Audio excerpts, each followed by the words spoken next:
কবরে আনিস ভাই কবরে কবরে হোয়াইট শার্ট রাখতে বলছে, হোয়াইট শার্ট রাখলাম।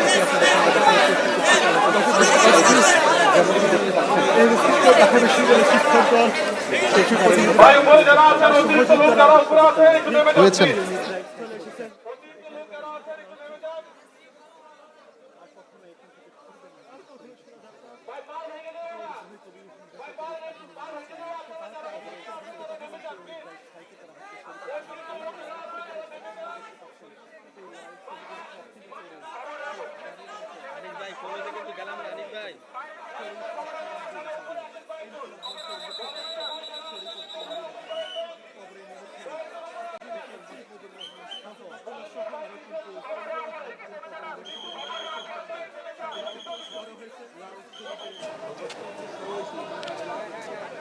এবং এই যে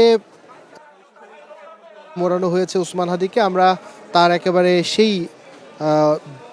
তার যে কফিন, সেই কফিনটিকে আমরা দেখলাম একেবারে কবরের পাশে রাখা হয়েছে। এবং এই মুহূর্তে আমাদের ক্যামেরায় আমরা আমাদের দর্শকদের দেখানোর চেষ্টা করছি ওসমান হাদির যে মরদেহ, সেই মরদেহটি দাফন করবার যে দৃশ্য সেটি।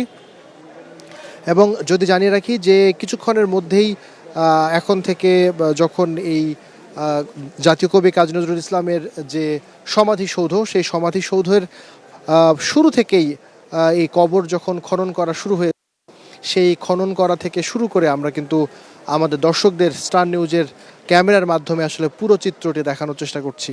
এবং এই মুহূর্তে ওসমান হাদিকে বহনকারী যে গাড়ি, সেই গাড়িটি বিকেল ৩টা নাগাদ কিন্তু এই জাতীয় কবি কাজী নজরুল ইসলামের যে সমাধিসৌধ, সেই সমাধিসৌধে এসে পৌঁছেছিল। এবং এর পরবর্তী সময়ে সেই গাড়ি থেকে তার যে মরদেহ, সেই মরদেহটি নামিয়ে নিয়ে